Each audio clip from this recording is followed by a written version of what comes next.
Muriel et Jean-Régis Véchambre, bonjour, bienvenue sur Radio Maria France. Bonjour Sandra, merci de nous recevoir ce matin pour parler de la fidélité. Et nous saluons fraternellement tous vos auditeurs. Nous saluons aussi amicalement tous les bénévoles sans lesquels Radio Maria ne pourrait poursuivre en France et dans le monde son œuvre d'annonce de l'Évangile et d'appel à la conversion. Bonjour aussi à tous les nouveaux responsables de régions et de secteurs des équipes Notre-Dame de la super région France-Luxembourg-Suisse qui sont rassemblés ce samedi et ce dimanche de Pentecôte dans 4 endroits différents pour être formés ensemble à leurs responsabilités. Merci aussi à tous les couples des équipes qui ont exploré la pensée sur la fidélité du père Henri Caffarel, fondateur des équipes Notre-Dame. Beau travail dont nous nous sommes inspirés. En quelques mots, qui sommes-nous? Muriel et Jean-Régis, 64 ans tous les deux. Nous nous sommes rencontrés pour la première fois en juin 1976.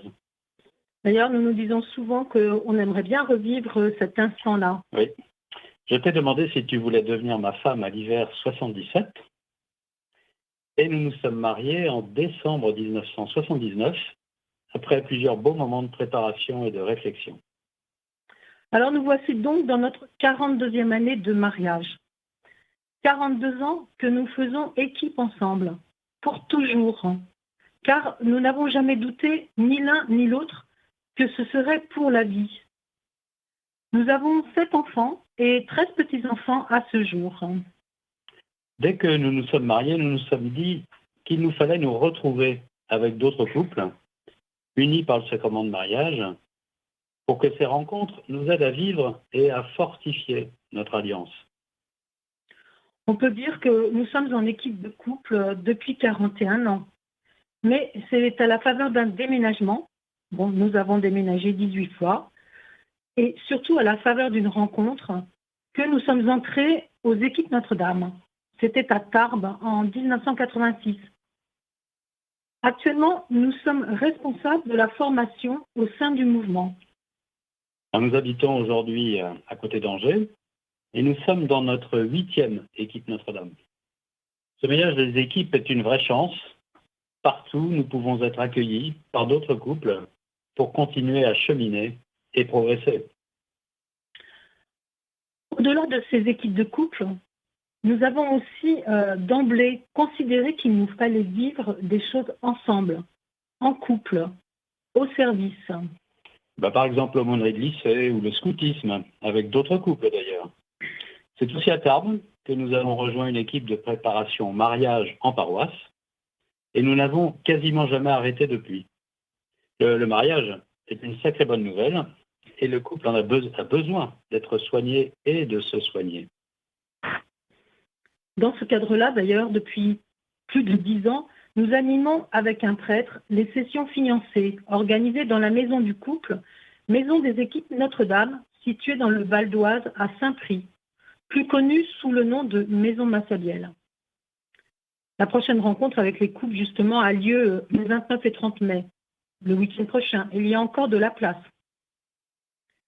Préparer, vivre ces moments dont l'amour est le centre, pour nous, c'est une école pour notre couple et une source inépuisable de joie et d'émerveillement. Émerveillement pour ces jeunes couples, émerveillement pour le prêtre qui les accompagne et aussi émerveillement mutuel. Alors, si je comprends bien, vous êtes un couple qui dure. Nous parlons aujourd'hui de fidélité. Justement, est-ce qu'on peut dire que la fidélité est le secret d'un couple qui dure? Oui, bien sûr, parce que pas de durée sans fidélité. Mais restons humbles, nous avons encore beaucoup à travailler pour être un couple haute fidélité. Peut-être qu'il serait utile de bien comprendre ce que veut dire ce mot fidélité. D'ailleurs, Jean-Régis, tu parles souvent d'André Comte-Sponville. Tu peux nous en dire un peu plus? Oui, André Comte-Sponville est un philosophe. Il n'est pas croyant. Mais croyants et incroyants ont beaucoup à apprendre de son petit traité des grandes vertus. Je cite: La fidélité n'est pas une valeur parmi d'autres, une vertu parmi d'autres. Elle est ce pourquoi il y a valeur et vertu. Elle est au principe de toute morale. La dernière vertu qu'il évoque dans son traité, donc la plus grande, est l'amour. Donc, pas d'amour possible sans fidélité. Mais plus précisément, il part d'une réflexion très intéressante sur la pensée d'un autre philosophe qui s'appelle Marcel Conche. Je cite, « Toute pensée risque continuellement de se perdre si nous ne faisons l'effort de la garder. Il n'y a pas de pensée sans mémoire, sans lutte contre l'oubli et le risque d'oubli. » Comte Sponville commente alors, c'est dire qu'il n'y a pas de pensée sans fidélité. Pour penser, il faut non seulement se souvenir, mais vouloir se souvenir. La fidélité est donc cette volonté, ou plutôt son acte et sa vertu. Oui, mais alors, cette volonté de se souvenir, quel rapport avec le couple? Et justement, il l'applique au couple. Le couple ne restera couple que par cette fidélité à l'amour reçu et donné, à l'amour partagé et au souvenir volontaire et reconnaissant de cet amour. Le couple ne restera couple que par cette fidélité à l'amour reçu et donné, à l'amour partagé et au souvenir volontaire et reconnaissant de cet amour. Quand le Christ nous demande de garder fidèlement ses commandements, n'est-ce pas la même chose? À la fois entendre et connaître ses commandements, faire l'effort de s'en souvenir volontairement, les traduire en actes de charité et le louer pour son amour et sa tendresse. Mais moi, je parlais de Comte Sponville, et toi, Muriel, tu aimes bien Xavier Lacroix. Oui, Xavier Lacroix, philosophe et théologien. Le 1er janvier 2005, dans une interview à l'hebdomadaire Famille chrétienne, il donne sa définition de la fidélité. Je cite, « La fidélité est la colonne vertébrale de l'amour. Le sens premier de fidélité est loyauté, c'est-à-dire la capacité de tenir parole. La fidélité à la parole donnée est pour moi une des toutes premières qualités d'une personne. Être fiable, c'est être digne de foi, digne de confiance. Foi, fidélité et confiance vont de pair. Belle image que cette colonne vertébrale qui doit soutenir notre amour mutuel tout au long de notre vie. Le catéchisme de l'Église catholique ne dit pas autre chose au numéro 2365. La fidélité exprime la constance dans le maintien de la parole donnée. Alors moi, ce mot de loyauté, cette capacité à tenir parole, ça me parle. Quand j'étais gendarme, j'ai eu l'occasion de répéter aux jeunes entrant dans le métier que c'est bien un engagement qu'ils prennent, celui de servir pour la durée de leur vie professionnelle et que c'est leur parole qui est en jeu. La gendarmerie tient ses valeurs de la chevalerie pour laquelle, à l'image du stoïcisme, la pire faute était de ne pas tenir parole et cela s'appelait la félonie. Comme celui qui prête serment, il y a des gendarmes qui prêtent serment, et qui ne respecte pas son serment est un parjure. Félon, parjure, prêtre. Voilà des mots signifiants et graves qui s'accompagnaient du déshonneur. Renier sa foi est aussi renier sa parole. Mais revenons à Xavier Lacroix, parce que je divague un peu. Il me semble, Muriel, qu'il dit que ces trois termes, foi, fidélité et confiance, ont la même origine. Oui, en effet, tous trois viennent du latin fides, qui bien sûr peut se traduire par foi. À une certaine époque, pour dire promettre, on disait bailler sa foi. À partir de là, le mot fidélité peut s'entendre dans deux sens qui ne sont pas séparables. Tu as d'abord la fidélité exclusivité, ne pas avoir de liaison parallèle, ne pas trahir la confiance en se donnant à un autre, à une autre, de la même manière que l'on se donne à l'être élu. Et tu as la fidélité durée, qui consiste à traverser le temps, à ne pas rompre à la première difficulté. Fidélité, exclusivité, fidélité durée, c'est bien le sens de la promesse, du oui que nous formulons le jour de notre mariage, dans l'échange des consentements. C'est le sens du mot engagement, qui est promesse de fidélité en amour. Tu te rappelles l'échange de nos consentements? Eh oui, Muriel, veux-tu être ma femme? Oui, je le veux. Et toi, Jean-Régis, veux-tu être mon mari? Oui, je le veux. Moi, Jean-Régis, je te reçois, Muriel, comme épouse, et je serai ton époux. Je promets de t'aimer fidèlement, dans le bonheur et dans les épreuves, tout au long de notre vie. Moi, Muriel, je te reçois, Jean-Régis, comme époux, et je serai ton épouse. Je promets de t'aimer fidèlement, dans le bonheur et dans les épreuves, tout au long de notre vie. Alors voilà ce qui signifiait le sacrement. Mais ce sacrement, cet échange des consentements, est suivi par l'échange des alliances qui reprend les conséquences de la promesse, de l'engagement. Seigneur, bénis les alliances que nous bénissons en ton nom. Donne à Jean-Régis et Muriel de se garder l'un à l'autre une entière fidélité. Qu'ils demeurent dans la paix, en faisant ta volonté. Qu'ils vivent toujours dans l'amour mutuel. Muriel, reçois cette alliance, signe de mon amour et de ma fidélité. Jean-Régis, reçois cette alliance, signe de mon amour et de ma fidélité.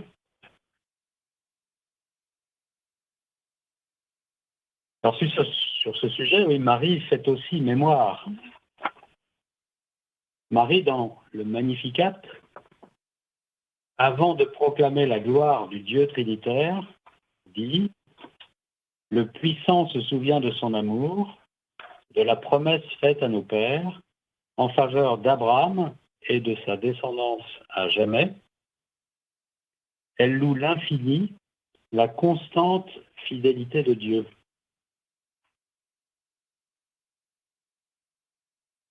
Et en fait, elle nous livre la définition de la fidélité. Marie est celle qui dit oui, comme Joseph va vivre ce oui. C'est une des définitions que le Père Caffarel donne de la fidélité à la prière. Être fidèle, ce ne sera pas autre chose que de vivre toute sa vie en état de oui. Vivre toute sa vie en état de oui. Cela résume bien le programme révélé par le célébrant au moment de la remise des alliances. Et que tu disais à l'instant, qu'il demeure dans la paix en faisant ta volonté, qu'ils vivent toujours dans l'amour mutuel. Cet état de oui n'est pas statique, mais bien une disposition constante d'esprit. La fidélité, c'est le moteur de notre amour mutuel, au service de l'épanouissement de notre conjoint et de l'amour du prochain. Alors, vivre l'amour mutuel fidèlement, qu'est-ce que ça veut dire concrètement? C'est un sujet, en fait, inépuisable. Et nous vous proposons quelques clés mises en avant par le Père Caffarel. Il a toujours des formules chocs et emploie des mots avec lesquels notre société, notre culture, a du mal aujourd'hui, mais qui sont précisément ceux de la fidélité. C'est vrai que le Père Caffarel y va fort. Je cite, « Toujours, chaque jour, sans relâche, sans cesse, sans répit, persévérer, renouveler, exiger, Restez éveillé. Continuel effort, exigence, labeur, combat. D'ailleurs, il dit que l'amour n'est jamais le repos. Ah oui, qu'il est tout le contraire de l'oisiveté. Je pense qu'on a beaucoup de travail là-dessus. La culture ambiante a du mal avec ces mots, mais est-ce nouveau? Oui, ça me fait penser au Christ, qui révolutionne devant les apôtres les règles du divorce en assimilant la répudiation à l'adultère. Conclusion des apôtres, dans ces conditions, vaut mieux pas se marier. En fait, en quelque sorte, ils inventent le pacte. Rien de nouveau, finalement. Le père Caffarel centre le couple sur le commandement nouveau « Aimez-vous les uns les autres, comme je vous ai aimé ». Il nous rappelle avec force que l'amour mutuel n'est pas un précepte parmi d'autres, mais l'unique commandement, l'unique. C'est à prendre ou à laisser. Si on l'observe, on demeure uni au Christ. Si on le transgresse, on se trouve séparé de lui. En somme, au royaume du Christ, il s'agit de pratiquer l'amour mutuel. Oui, et ce commandement unique désigne un amour d'une qualité inconnue jusqu'alors. Un amour qui dépasse les possibilités du cœur humain, de notre cœur. Un amour qui a sa source en Dieu et n'existe en l'homme que si Dieu le lui infuse. Comme je vous ai aimé, nous dit-il. Ce comme je vous ai aimé, il doit être traduit non pas par à mon exemple, mais du même amour humain que je vous porte, aimez-vous. Du même amour humain que je vous porte, aimez-vous. En commençant, nous disions que la fidélité implique de vouloir se souvenir. Se souvenir de la parole donnée, bien sûr, mais aussi de Dieu, du Christ, de son conjoint en tant que personne. C'est ici que le père Caffarel place l'enjeu de la connaissance. Alors, la connaissance, connaître Dieu, le Christ, au travers de l'oraison méditative, de la lecture de la parole, de la prière conjugale, de la retraite annuelle, de l'étude pour découvrir tous les jours un peu plus sa volonté pour nous, sur nous, et pour se laisser façonner par lui, se laisser inspirer par son esprit, pour nous conduire à mettre en œuvre mutuellement la charité conjugale. Et aussi, bien sûr, connaissance de mon conjoint et capacité à me laisser connaître par mon conjoint. Deux aspects sur lesquels il insiste de manière constante dans ses enseignements. Je cite, « Amour et connaissance ont partie liée. Il faut d'abord connaître pour aimer. La négligence et la distraction du regard précèdent et entraînent le déclin de l'amour. En revanche, une attention fidèle engendre la fidélité du cœur.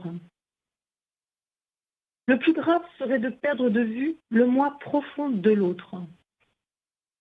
C'est en effet la découverte d'un être dans ce qu'il a d'original, d'unique, que se fonde le véritable amour. Relancez-vous sans cesse à la découverte de l'autre, nous exhorte-t-il. Là aussi, un travail du quotidien, de chaque jour. Et il poursuit, seuls parviennent à se connaître en profondeur les époux qui s'exercent à se faire connaître, qui cultivent la vertu de transparence. Livrer l'univers de ses pensées, de ses sentiments, sa personnalité ne se fait pas sans peine. Il poursuit, bien des tendances conspirent contre cette ouverture. La pudeur, la timidité, l'avarice du cœur. Grave entre toutes, l'insidieuse tentation de baisser le rideau de fer en représailles pour une indélicatesse ou une offense, vraie ou imaginaire. Et alors ça fait vraiment écho en moi. Après, il m'arrive de fermer le rideau de fer. C'est le Seigneur qui vient me rappeler ma promesse, qui m'aide à le rouvrir. Jean-Régis, as-tu décidé d'aimer ta femme ou de lui faire la tête? Bouder à ton âge. Ah, tu es très fort pour faire des beaux discours sur la félonie. Marie-Noël Florent, conseillère conjugale et familiale, réfléchissait récemment sur ce sujet dans la revue des équipes Notre-Dame, ce sujet de la connaissance du conjoint, en nous invitant à faire la carte amoureuse de notre conjoint. J'ai pris conscience que j'étais bien loin d'être capable de la faire. Par exemple, je ne me souvenais pas du métier que Muriel aurait souhaité faire si elle avait poursuivi ses études en fac. Vraiment nul, hein. Muriel pourrait me dire comme le Christ à Philippe, « Il y a si longtemps que je suis avec toi et tu ne me connais pas, Jean-Régis ?» Le père Caffarel a bien raison de dire que cette connaissance exige une conquête quotidienne. Et je parle bien de conquête. Mais alors, comment on fait pour mieux se connaître, au fait? Écoute, je te rappelle qu'il y a l'intimité et la complicité. Olivier Florent, l'époux de Marie-Noël que nous venons de citer, lui-même conseiller conjugal et familial et sexologue. Olivier Florent évoque 7 intimités que nous avons à partager dans le couple et dont 2 sont transverses. Ces 7 intimités nous aident justement à mieux nous connaître. Alors, l'intimité physique, suis-je à l'aise avec le corps de mon conjoint? Avec mon propre corps? L'intimité intellectuelle, partager certaines de nos idées, pensées et désirs. L'intimité émotionnelle, verbaliser ses sentiments et ses émotions. Et alors ça, c'est difficile pour moi, les émotions, hein. L'intimité sociale, partager sur les rencontres, nos relations. Ce qui se passe dans la vie de l'autre est important pour moi. Agir ensemble, nous développons ainsi l'esprit d'équipe et améliorons notre relation. L'intimité ludique, rire, plaisanter, jouer. Et maintenant, les 2 intimités transverses. Transverses en ce sens qu'elles mobilisent les 5 intimités précédentes. L'intimité sexuelle, c'est le plaisir de l'autre et son bonheur qui doit constituer notre moteur réciproque. Et enfin, l'intimité spirituelle, c'est partager notre foi, notre vie spirituelle, échanger sur notre mission de couple chrétien, prier ensemble. Sur cette intimité spirituelle, le père Caffarel nous demande de permettre à notre conjoint de l'introduire dans notre intimité avec Dieu, à l'exemple du Christ. Il nous dit « Priez à haute voix, mari et femme, côte à côte, se faire part de vos découvertes dans le domaine de la foi. N'est-ce pas la condition essentielle pour arriver à vous faire connaître à l'autre un peu comme Dieu vous connaît ?» Mais il va plus loin encore. Il dit que chacun s'efforce de découvrir le visage d'enfant de Dieu de son conjoint, de rejoindre, au-delà des qualités ou des défauts apparents, l'âme du conjoint en quête du Seigneur, ses tentatives et ses échecs, et plus profondément encore, le Dieu qui habite l'âme de mon conjoint. Que chacun s'ouvre à cet enfant du Seigneur que le Seigneur lui a confié. Il l'accueille au plus creux de son cœur avec amour, humilité, respect. C'est ainsi qu'il l'aidera à donner le meilleur de lui-même et d'abord à prendre conscience de ce meilleur.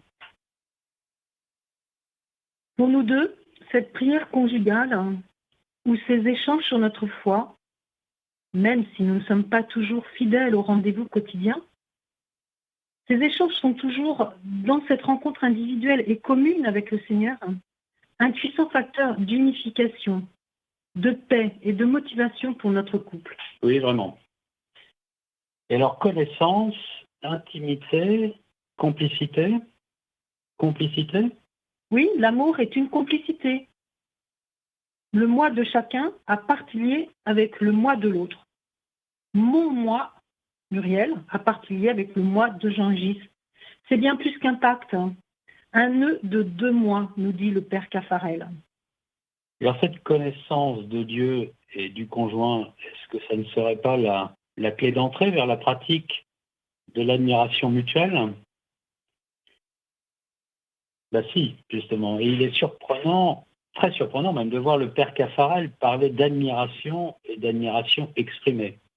Là, il est vraiment prophète, car tous les spécialistes du couple, notamment au travers des découvertes des neurosciences, affirment aujourd'hui que l'admiration du conjoint est un facteur déterminant de la durabilité du couple.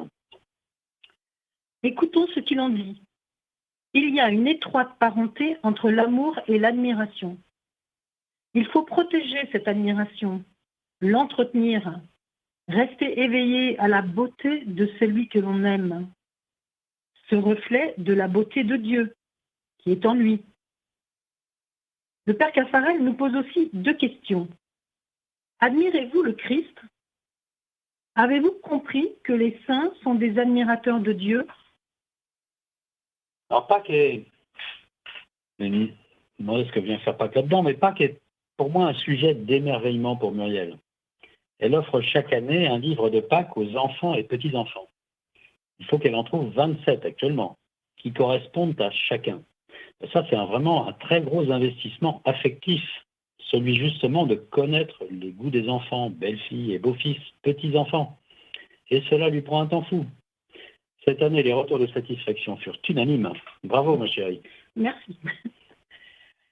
Admirer l'autre, c'est évidemment le contraire de critiquer, moquer, ignorer. S'étonner de l'autre, s'émerveiller de l'autre, continuer de s'émerveiller de l'autre, de l'admirer, le valoriser, encore et toujours. Voilà qui fait grandir notre amour mutuel, au travers d'une vraie complicité. Critiquer, moquer, jalouser, ignorer, au sens de l'indifférence, sépare et détruit l'unité. Connaître Gengis, puis admirer, c'est reconnaître l'autre pour ce qu'il est fondamentalement et faire grandir la reconnaissance que j'éprouve à son égard. Oui, et quand je fais mémoire de ces 41 années et que je regarde Muriel, bien je vois une âme pure, innocente, qui a soif d'un absolu d'amour, un être donné et qui continue à m'attendre. Connaître, admirer son Seigneur, son conjoint, nous décentre pour aimer l'autre tendrement, de manière unique et exclusive, en se donnant et en renonçant à soi-même. Renoncer? Oui, renoncer parfaitement. Le Père Caffarel nous dit, choisir un être, c'est renoncer à tous les autres. Ah oui, alors après le Seigneur, mon conjoint est mon meilleur ami, ma meilleure amie, mon allié exclusif. C'est ensemble que nous avons l'incroyable responsabilité d'être pour nos proches et moins proches le signe vivant de l'amour du Christ pour son Église, de l'amour de Dieu pour les hommes. Alors oui, prenons soin de cultiver notre intimité et faisons aussi preuve de prudence dans nos relations extérieures. Pour le Père Caffarel, le mariage est une école d'amour et de renoncement à soi-même. C'est le don de l'abnégation. C'est se donner et s'oublier soi-même. L'abnégation, un terme difficile, mais tout ça c'est un peu fort, mais tellement vrai. L'amour est don, de soi, pour toujours. En amour, pas de répit. C'est un conflit sans trêve entre l'amour et l'égoïsme. Ce que l'un perd, l'autre le gagne. C'est s'engager dans une vie où les dons, les dépassements se multiplieront en réponse aux exigences répétées de l'amour. Cette unité doit se reconquérir chaque jour et s'approfondir par des dons et des renoncements renouvelés, toujours plus parfaits, nous dit-il. Renoncement, ce sont toutes ces petites concessions finalement que je transforme au fil de ma vie, et moi je n'échappe pas à ça, et que j'essaie de transformer ces concessions en cadeaux d'amour à Muriel. Autre formule très forte du Père Caffarel, le plus dangereux adversaire de l'amour est l'amour de soi. Ceux qui viennent en demandeur sont déboutés, mais ceux qui donnent tout reçoivent tout. Aux chrétiens qui se livrent, le Christ donne tout. À l'époux qui se livre, l'épouse donne tout. À l'épouse qui se donne, l'époux donne tout. C'est ça la charité conjugale. Il nous dit aussi, en poursuivant sans relâche l'épanouissement de l'être que j'aime, j'avance infailliblement vers ma propre perfection. La victoire de l'amour n'est pas au départ, mais au terme. La fidélité, elle s'applique aussi à la mission du couple chrétien. Je cite, « Ainsi, la communauté conjugale, en s'ouvrant au travail de la charité du Christ en elle, devient un peu plus chaque jour cellule vivante de l'Église. » En effet, par le sacrement de mariage, le couple se trouve envoyé par Dieu pour exercer le sacerdoce royal et prophétique, et c'est là un service de Dieu auquel il ne saurait se soustraire sans trahir. Alors, c'est ce sacerdoce qui est précisé par l'exhortation apostolique Familiaris Consortio, les tâches de la famille chrétienne dans le monde d'aujourd'hui, était Jean-Paul II en 1981. Le mariage est ainsi, comme tout sacrement, mémorial, actualisation et prophétie. Mémorial, faire mémoire des grandes œuvres de Dieu, en témoigner auprès de nos enfants. Actualisation, mettre en œuvre dans le présent et envers le conjoint et envers les enfants les exigences d'un amour qui pardonne et rachète, c'est la miséricorde. Prophétie, vivre et témoigner l'espérance de la future rencontre avec le Christ. Nous vous proposons une double conclusion. Tout d'abord, cette phrase du paragraphe 124 de l'exhortation apostolique post-synodale du pape François, la joie de l'amour. Je cite, « Un amour faible ou défectueux, incapable d'accepter le mariage comme un défi qui exige de lutter, de renaître, de se réinventer et de recommencer de nouveau jusqu'à la mort, ne peut soutenir un haut niveau d'engagement.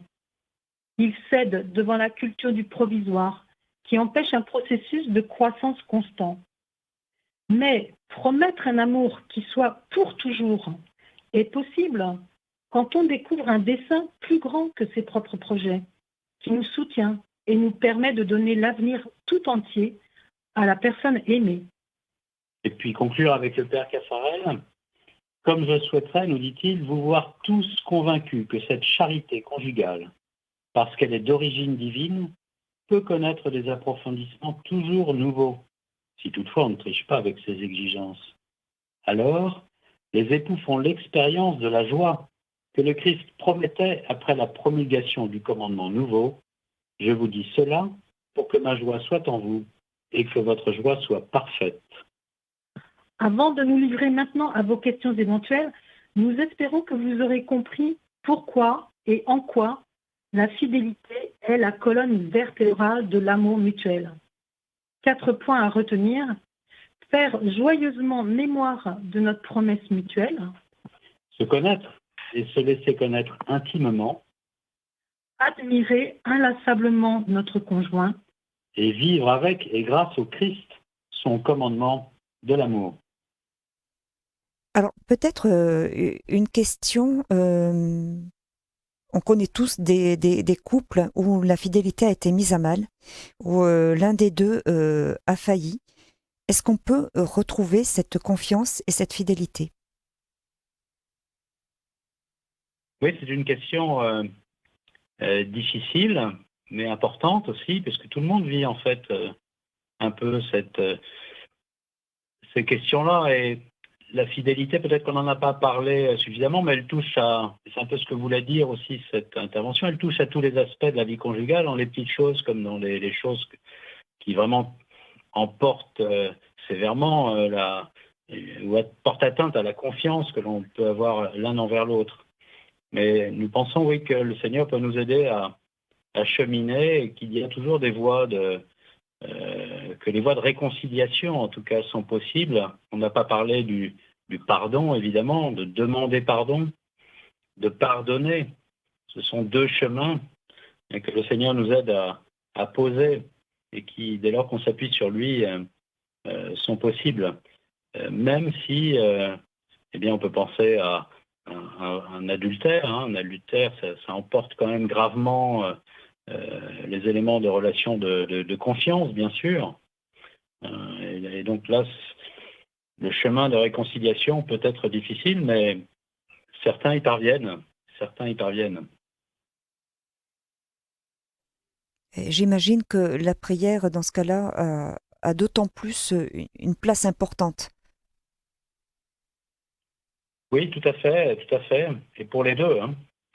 Mais c'est sûr que si celui qui a trompé ou celle qui a trompé n'est pas disposé à faire un chemin, hein, de compréhension, d'ouverture à la souffrance de l'autre, eh bien là, ça risque d'être difficile. Et donc, voilà, se souvenir de sa promesse, hein, ce que je disais un peu tout à l'heure dans l'exemple que je citais de moi, mais je pourrais le dire de ce que je vis tous les jours, dans les petits renoncements quotidiens, c'est ça, hein, mais c'est quoi ton choix? Qu'est-ce que tu avais choisi? Et donc, de faire amende honorable, hein, de se reconnaître faible, de se reconnaître pécheur, on peut dire le mot d'ailleurs, et puis de revenir vers son conjoint dans cet esprit, cela aide inévitablement ou immanquablement à aider à reconstituer quelque chose. Ça ne veut pas dire que l'autre n'aura pas une difficulté aussi à nouveau à faire confiance. Bien sûr, le chemin sera long. Mais je reviens moi sur la prière dans le couple et dans ces moments si difficiles. Hein. Je crois que c'est vraiment important de confier notre vie au Seigneur. Hein. Quand nous nous sommes donné le sacrement de mariage, hein, nous avons choisi comme compagnon de route Dieu avec nous, Dieu toujours fidèle, justement, fidèle jusqu'au bout. Et en ce sens, c'est à lui que nous devons nous confier et qui nous accompagne dans nos souffrances, nos difficultés de notre vie de couple. Donc, il faut continuer, je pense, sans arrêt à le prier et à l'appeler pour lui confier tout ce que nous avons à vivre. Alors, peut-être pour terminer cette émission, je voudrais revenir, alors c'est un petit peu plus léger hein, comme question, sur, vous avez dit qu'il n'est pas bon de critiquer, de moquer, de jalouser. Alors, je vais parler de mon cas personnel, désolé. Mon mari est particulièrement distrait et maladroit, il m'arrive un petit peu de le chahuter. Est-ce que c'est grave? Je ne sais pas si c'est grave, mais je pense qu'on en est tous là, hein, les uns les autres, parce qu'on est vraiment différents. Et ça, c'est une des clés, c'est d'accepter la différence de l'autre. Et donc, tiens, ça me fait penser, si tu me permets, Muriel, de parler de tes distractions. Donc, elle oublie, elle ne sait pas où sont ses affaires, elle les cherche tout le temps. Alors, j'ai deux manières, comment je peux aimer mon épouse à travers ça? C'est de me dire, je vais l'aider à chercher, plutôt que de me dire, oh là là, elle n'a pas de tête. Donc c'est plutôt de l'aider, elle est comme ça. Et puis voilà, moi je suis là pour l'accompagner dans ça. Et pour elle, c'est une difficulté, c'est une souffrance d'ailleurs d'une certaine manière. Et voilà comment je l'aide.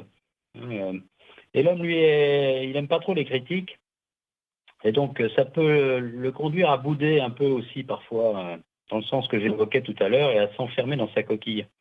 Donc il y a sans doute il faut bien se connaître, lui demander aussi comment il ressent ça, lui, je pense que ça peut être ça aussi la voie, c'est comment tu ressens quand je te dis ça, est-ce que, voilà. Mais maintenant dans des couples, on peut aussi plaisanter, se moquer gentiment et ça passera bien. Je pense que ça dépend de chacun des couples en fait, et d'où l'importance de la connaissance mutuelle.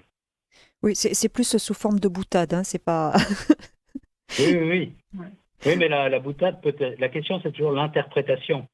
C'est comment l'autre interprète.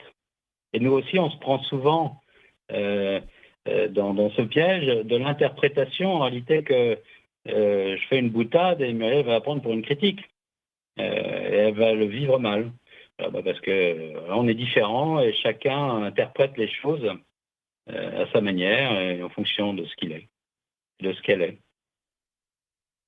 Alors, nous sommes au terme de cette émission. Est-ce que vous souhaitez peut-être ajouter un dernier message pour les auditeurs de Radio Maria?